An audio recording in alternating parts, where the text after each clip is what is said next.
this is the Empire State Building right here on your right.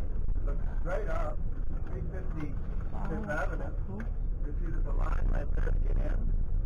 They do an observation deck, two of them. One on the 86th floor and one on the 102nd floor. And this brings us to stop number 3. Anyone get off here?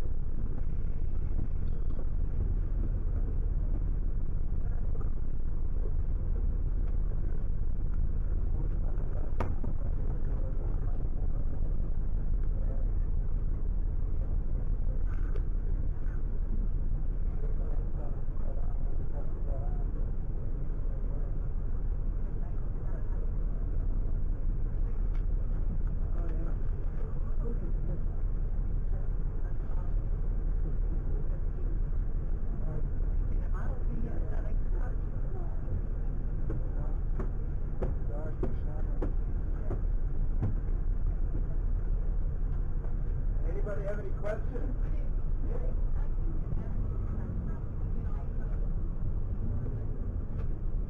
Let's go to Lexington Avenue. Go straight down Fifth and then down Broadway. Lexington is about 2 blocks this way. So we're about to Lexington. No, where is that? Yes, ma'am. Where on Lexington is 10 miles long? 59 Shelby Street.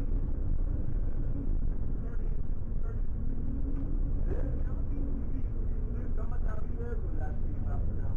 Well, they get it. Okay.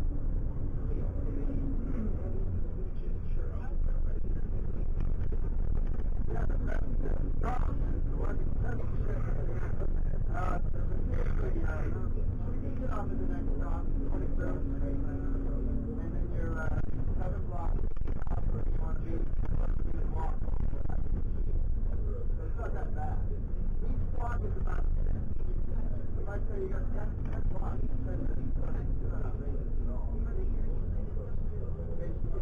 Because the echo. But I know the gentleman that asked me about the nose. Yeah, so I just asked that along. It's not his traditional song. I'll tell you what, if you have your headphones on down there, yell. Yeah! So Penelope, we're all on the same page for Penelope. Lexington is about 30. You get up to the next car, I'm going to see, and on Flatiron, stop number 4. Yeah. So Penelope, is there any, good to know? Good to know, I've lived in New City, I've never used there, I've never heard of it.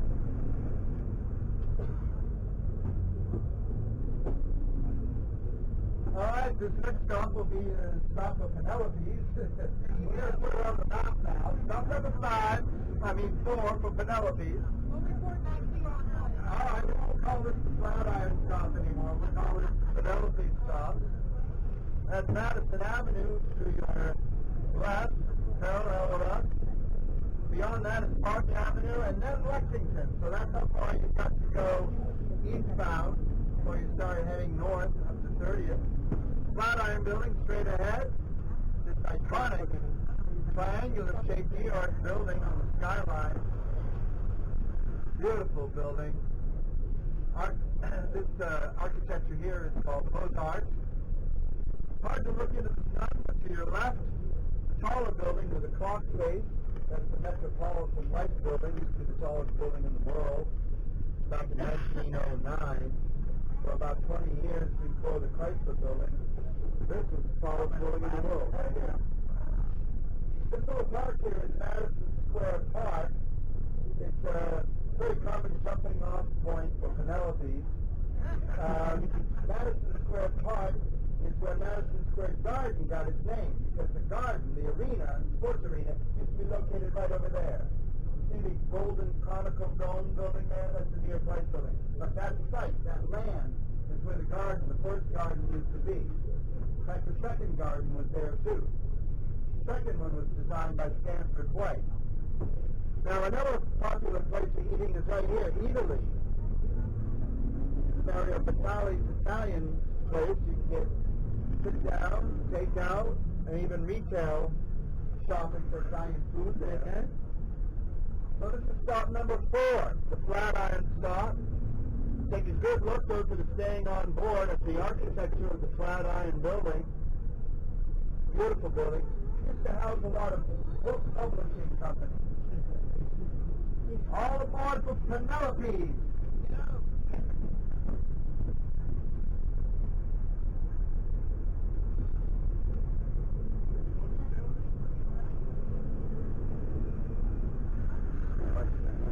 Huh?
Quick, we can't go until you get seated.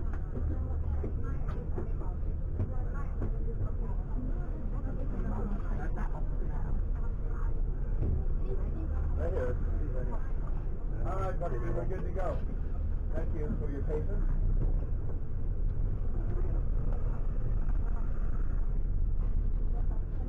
All right, again, beautiful Mozart building. Used to be a lot of book publishers located in this building. I know St. Martin's Press is actually still located here. But a lot of them have moved out. And a lot of these stores and a lot of these units here are being converted to condominiums. And given the stature of this building, I imagine it's pretty expensive. It's pretty cool to call your address the Flatiron Building. It's very cool. One of the most unique buildings in all of New York City.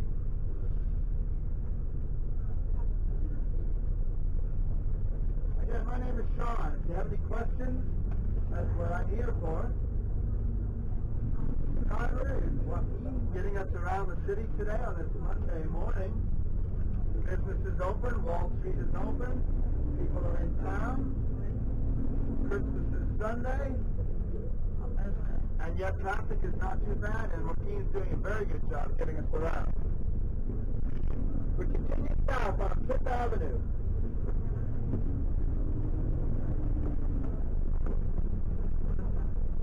Lots of shopping to be done here. Always has been.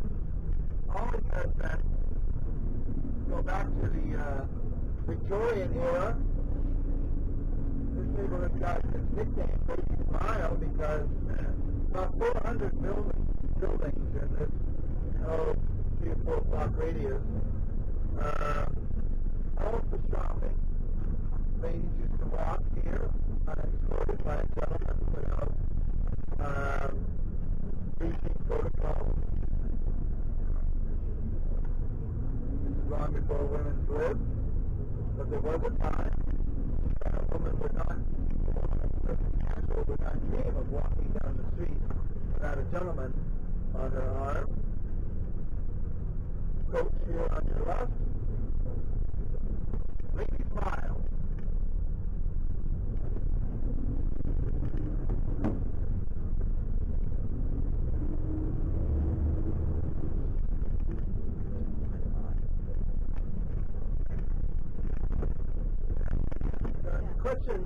Good question. Keep the questions coming. Good question. Where is Madison Square Garden located today? Well, it's moved 4 times. Each time it moved, it kept its name. Madison Square Garden always kept its name. It is now located between 32nd and 33rd Street, between 7th and 8th Avenue. It sits atop Pennsylvania Railroad Station. So if you were to take the train to New York from Chicago or New Orleans or Florida or California, came into town by train, you come into Pennsylvania Station. And sitting atop it is Madison Square Garden. Our next stop here is stop number 5. Union Square, just one block to your left. Terrific outdoor holiday market, great for shopping at this time of year.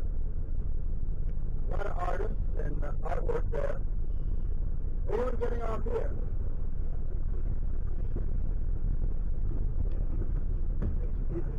I was getting off. It's still pretty close.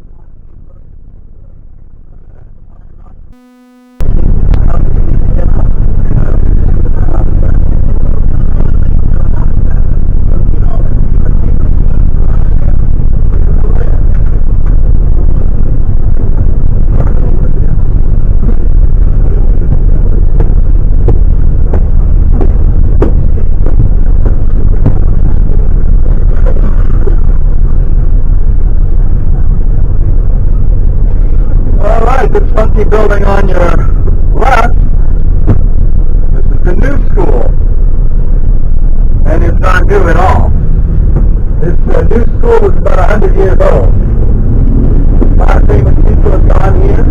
Eleanor Roosevelt, Tennessee Williams, a great playwright, Marlon Brando, Jack Kerouac, the beat writer, Woody Allen used to teach a class there. The new school, Donna Karan, fashion designer, she went there.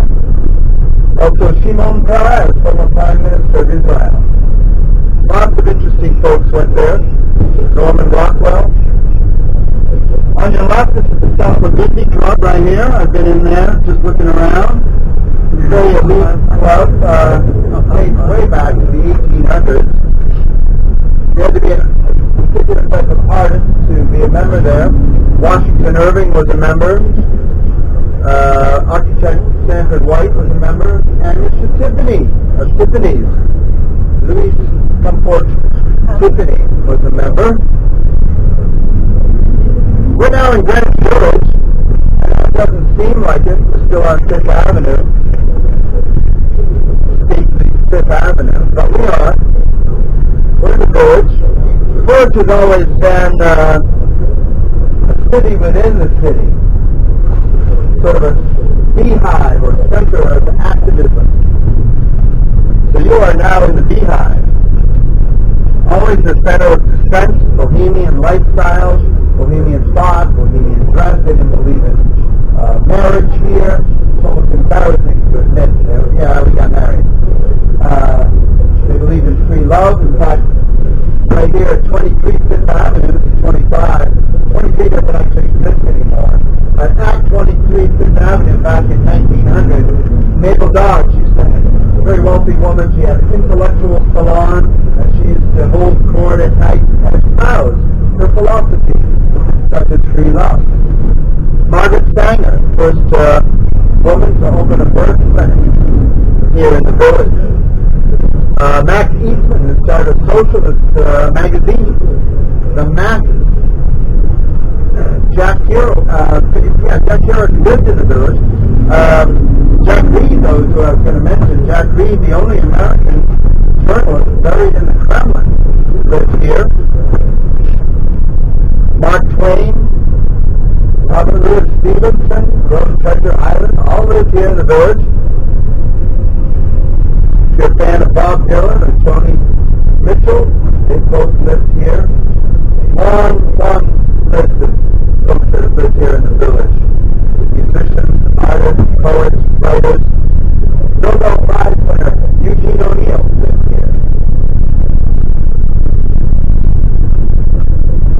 on 8th Street. This would be kind of the main street of the village. Behind you, Jimi Hendrix. Jimi Hendrix used to have a recording studio back there called the Electric Lady. Studio still exists.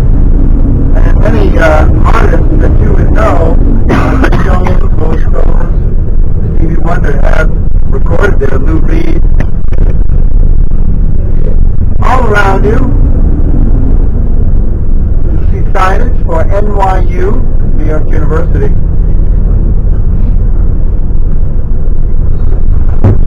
They are a large landowner here. The campus is here. Dormitories, academic buildings. Plus NYU buys land just to buy land. Because they can.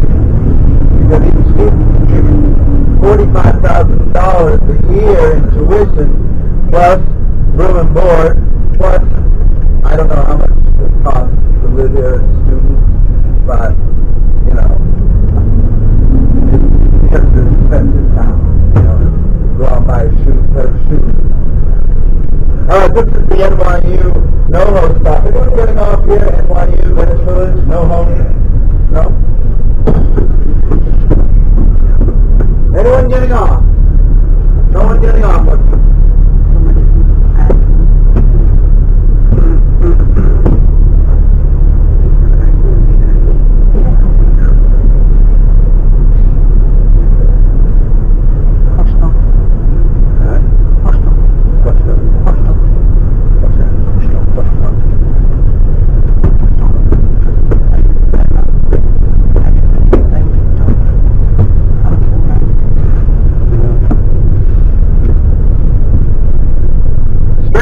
Lafayette Square. I was reading a couple of days ago. Lafayette Square used to be the uber fashionable place to live in the early 1800s. John Jacob Astor owned a lot of land in this area back then, 70 acres. John Jacob Astor, the first multi-millionaire American, got his millions as a trapper. Trapping furs, trading pelts, built up a fortune, and then he segued that fortune into real estate. When he died in 1848, he had about $20 million, which is the equivalent of about $100 billion today. That's what it means. On your left, Astor played banquet John Jacob Astor, who died in 1848. He was very giving to the city with his money, and the city reciprocated with Astor Place here on your left.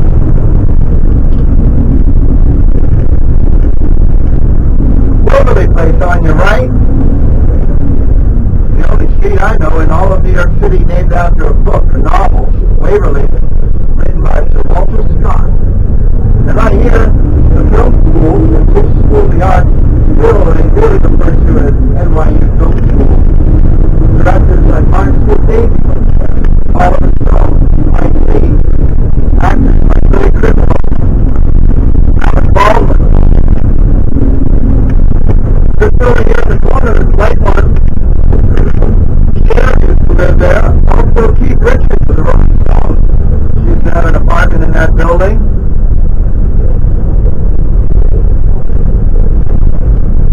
Neighborhood is NoHo.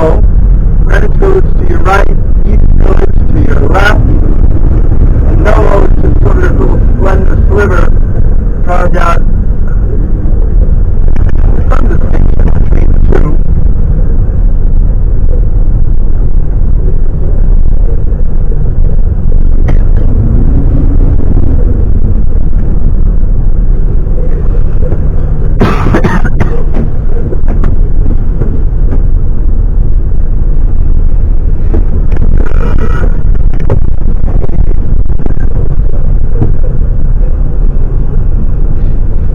This is our next stop. This is NoHo stop. Stop number 7 on your map. Anyone?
family up here in New York City, the Bayard family, and he was an important delegate, so he got a street named after him. Houston Street. I know it looks like you would pronounce it Houston, but it's Houston. So now we are south of Houston Street. We are in Soho.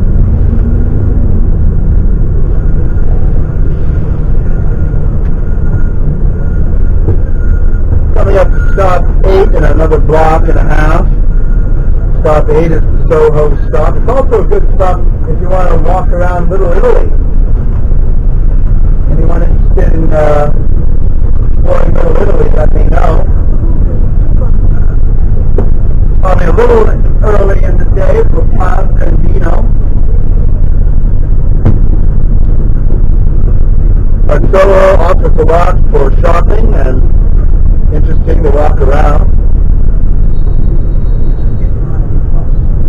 Soho used to be an artist colony, but it's much too expensive now. After the artists moved in here and made it really popular, then came the art galleries, and then the people that wanted to live amongst artists and act like them and dress like them and so forth. It came to very fashionable boutiques, and now the rents have skyrocketed. You can imagine as you look around at the brands here. Here we are at Nike, brand new Nike right here, Lucky Brand jeans. Anyone getting off here for Little Italy or Soho? Anybody getting off?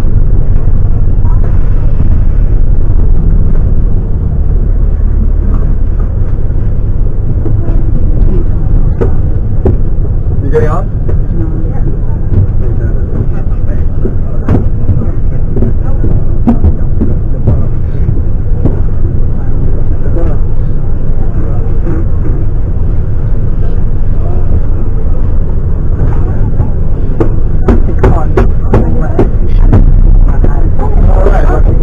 Anybody else know Lucky Brand jeans?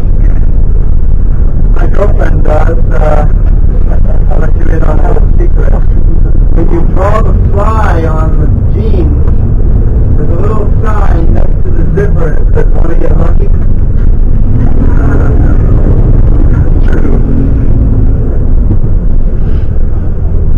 All kinds of fine shopping to be had down here. And look at the architecture here. It's all cast iron here, left and right. Soho as Bloomingdale. Soho known for its architecture. This is the Howard building here.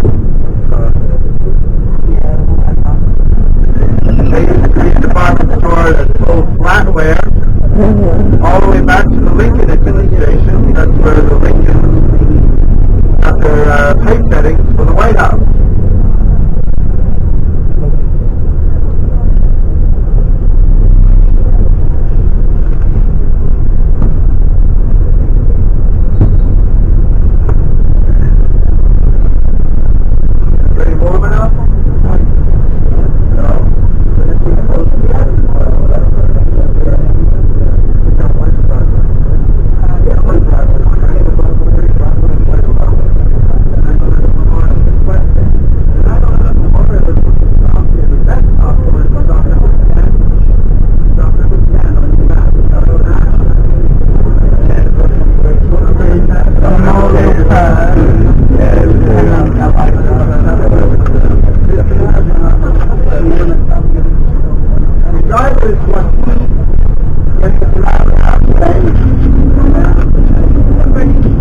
He's got a little guitar downstairs on the dashboard of the bus. If you are enjoying the tour and you've learned something, and you would like to express your gratitude, Joaquin does have a little tip jar down there. Feel free to grace us with your gratitude.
South Street used to be where the Diamond District was. The Diamond District.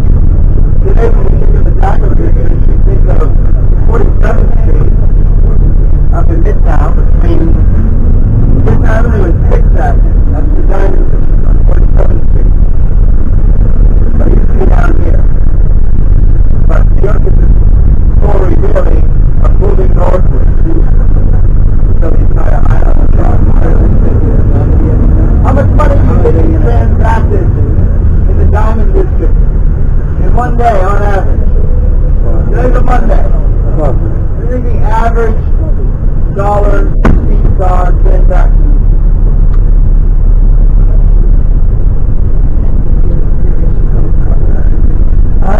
$400 million a day on average.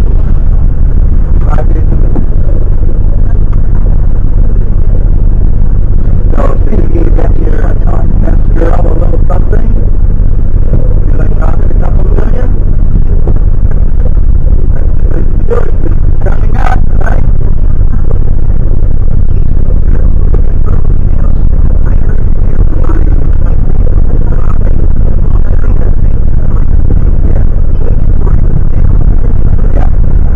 Yeah, we're talking about the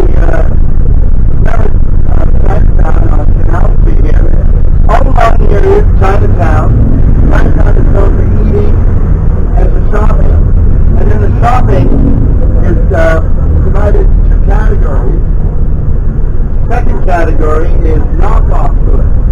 Knockoff goods is another genteel way of saying counterfeit goods. Where you get your proverbial Rolex watch for $40. Where you get your $700 premium handbag by Prada or Gucci or something for $55. Now it's an illegal business, but it does go on. I have never bought anything counterfeit down here.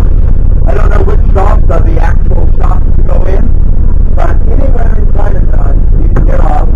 You can start to nose around and just use your senses. You can probably tell if you walk in a place that's not the right place. Sometimes they'll come up to you. Sometimes they'll approach you. So you can kind of get a little bit streetwise and walk around and warm it up. So be able to kind of figure it out whether somebody's actually approached you. Alright? And the legal lowdown on the illegal business.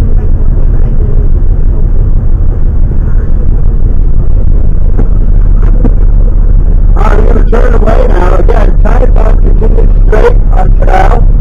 Also, if you get off at this next stop, Little Italy is down a couple blocks and then turn left and head back north a little bit. You'll see an enormous sign that says, "Welcome to Little Italy," in lights strung right across the street. The next stop is stop number 9. We're already to stop number 9. We're making our way very well. We are on Lafayette Street.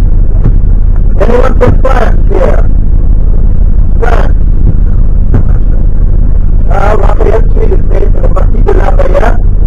He was an aristocrat and a military advisor, and he led troops in the American Revolutionary War. Keep in mind, ladies and gentlemen, France is America's oldest ally. And this is the stop for Chinatown. Anyone getting off here? Raise your hand.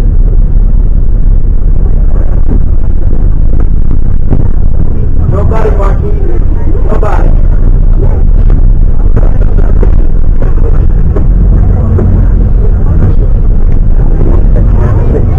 Alright, so that brings us to stop number 10. Are folks getting off there? Yep, I see some hands. Stop number 10. That's the 9/11 stop. Bear in mind that stop number 10 is also bridge from the Brooklyn Bridge. You want to walk around, walk over the Brooklyn Bridge. It's free, it's fun. It's a good day, but it's sunny. Bundle up. You can walk across the bridge in about half an hour. On your right, if you're a fan of Judge Judy, the TV show, this is the family court. I'll show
see a couple of court buildings.